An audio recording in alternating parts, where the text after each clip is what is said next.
Well, to me, why was he only a police officer for 1 year? Did he have a problem with his probation period? All right, that's something we should kind of know about. All right, so that's a little bit of a problem with me. Second of all, is why is a unprofessional? Listen, I got nothing against auxiliary police officers. They're great people. They're helpful. All right, very helpful, and they give their time. But the problem is, you can't have a man like this on an undercover sting operation. All right, you got to have professionals that do this all the time. They say he was supposed to be support. He was the last line in the last patrol car there. Was supposed to help. He shouldn't have been anywhere around, this guy. Okay. Yeah. Bernie Kerik, I'm curious. Do you feel the same way, just with all your years here on the force in New York?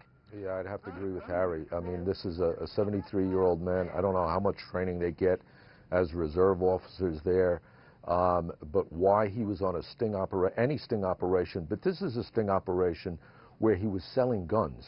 He was giving a gun to an undercover. That's right. What he was doing in this group, I don't know. I just think it was inappropriate. According to the attorney, I think he was supposed to be there after this arrest was to have taken place when he would help with itemizing items within this man's apartment. Obviously, that didn't happen. This whole thing didn't go according to plan. The other part of this, Mel, is the defense attorney says, no, they're overcharging in the second-degree manslaughter. They say it should be an excusable homicide.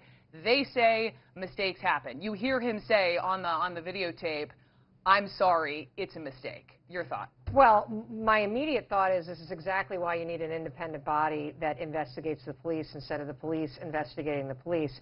But also, another thing that's going to be huge in this case is the potential civil liability of Tulsa.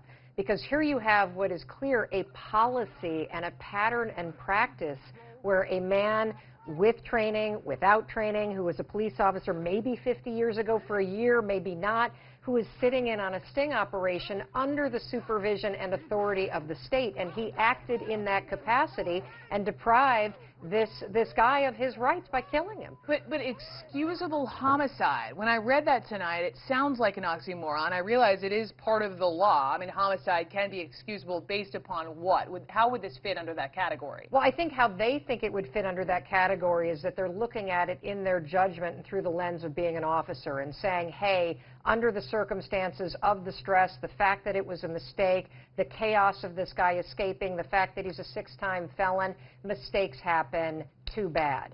But the truth is, since you have video, since you now have the public leaning in and looking at these cases, at first blush, we look at that and say, wait a minute, you may think it's excusable homicide, but this is not going to get dismissed because you believe that. It needs to go through the justice system and to have somebody, as a purveyor of the facts, take a look at whether or not. He may have a defense. He may never be convicted, but let it go through the criminal justice system to make sure that this man who was killed gets his day in court. Mark Lamont Hill, I want to hear from you. I'm wondering, if you see this as another example of, somebody providing us having video, being able to see what exactly happened, thanks to actually it was one of the body cameras, but especially lifting the veil over the role of this reserve deputy. Your thoughts? Yeah, no, I mean, I think this is exactly why we need to police the police. Without videotape, it's hard to imagine what the story would be. It may be the same story. I pulled the wrong weapon out, or it could be a story that he was trying to resist, that he was being violent. We would do what we've seen is sort of a common practice now. We trot out the person's prior arrests and their prior convictions. We frame them as dangerous. We frame them as threatening, and then we justify killing them. January 1st, 2009, Oscar Grant was killed by BART police out in Oakland, and the very same argument was made. He was resisting arrest, he was on his back, and then we pulled out the taser, but accidentally pulled out a real gun and shot him in the back. I mean, this story is far too common. So we have to make sure we investigate. I don't know the full story yet. No one knows the full story yet. We need to know exactly what happened there and exactly what his intentions are, but we can't reduce it finally to the level of this individual officer. We have to ask why he was allowed to be there, and the phrase F your breath doesn't explain an accidental weapons pool. I want to get there. I'm glad you brought me to that, and we're going to get there. I want everyone, let me hit pause.